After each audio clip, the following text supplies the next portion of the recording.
हमें अभी तक पोस्टमार्टम की रिपोर्ट नहीं दी गई है क्योंकि उसके साथ गलत काम भी हुआ है।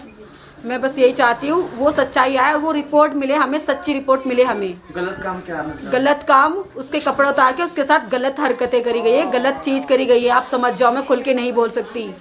और ये सारे लड़के पी के उसके साथ उसको रूम पे ले जाके कह रहा, मैं इतनी बार कह रही हूँ उस गोदाम को पता करो जिस गोदाम में उसको लेके गए थे। मैं हाथ जोड़ रही हूँ, उस गोदाम के में जाओ, कुछ ना कुछ तो मिलेगा। पुलिस इतनी आगे बढ़ चुकी है आज के टाइम पे, एक बाल से भी बहुत कुछ निकाल सकती है। आप जाके चेक करो प्लीज। अभी तक इतने बड़े केस में क्यों नहीं हुआ अभी तक ऐसा? क्योंकि हम गरीब है, हमारे छोटे भाई, हमारे कोई देखने वाला नहीं है।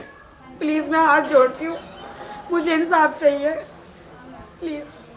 जो है नरगिस है हमारे सामने, और इनके भाई को कल जो है जिसका नाम शौकत था उसको 8-10 लोगों ने मिल करके मारा और उसको इंटरनल इतनी बुरी तरह से मारा है, इंटरनल इतनी चोटें आई कि उसके हाथ फट गए।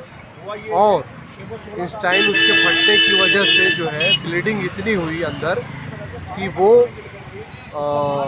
बेहोशी के हालत में था। जब बहन को खबर हुई रात को 12 बजे, बहन नरगिस वहाँ गई, घटनास्थल पे पहुँची। घटनास्थल पे पहुँचने के बाद उसने 100 नंबर डायल किया, पुलिस आई। कम से कम 1 घंटे के बाद पुलिस आई थी ना, 1 घंटे के बाद पुलिस आई। और पुलिस ये पीटती रही, रोती रही कि मेरे भाई को बचा लो, बचा लो, बचा लो। जब इन्होंने पुलिस का शीशा पे हाथ मारा और सब कुछ किया तो जा कर के जो है पुलिस इनके भाई को मेडिकल ले गई। बट मेडिकल में जाते ही डॉक्टर ने ब्रॉड डेथ डिक्लेयर किया। आज हम लोग उत्तम नगर जो थाना है यहाँ पे हम लोग बहुत सारे लोग मौजूद हैं। हमारे साथ अहमद बाजी हैं और जो है बहन है, सबसे बड़ी यही हैं। और इनका सेकंड नंबर पे शौकत जो है लगभग 16-17 साल का भाई था इनका, जो कि शहीद हो गया, मैं तो शहीद ही कहूँगा। और आज हमें अभी बहुत ज़्यादा प्रेशर, कल से लोग थाने में बैठे हुए हैं और एफआईआर की कॉपी हमारे एसओच साहब नहीं दे रहे थे, लेकिन आज जो है अहमद बाजी और सारे लोगों के एफर्ट से जो है आज एफआईआर की कॉपी डीसीपी वगैरह के आए। और आने के बाद आज मैंने ये मेरे हाथों में जो है एफआईआर की कॉपी है।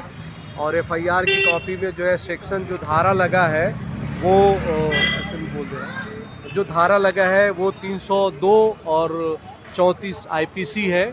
मैंने एसएचओ से बात भी किया तो इसमें अभी और भी जो सेक्शन है हो सकता है 120B, और पोस्टमार्टम रिपोर्ट आने के बाद और भी धाराएं बढ़ सकती हैं। और बहुत सारे सीसीटीवी फुटेज हैं जो कि मारते वक्त वहाँ पे ऑलरेडी उस गली में कैमरे थे।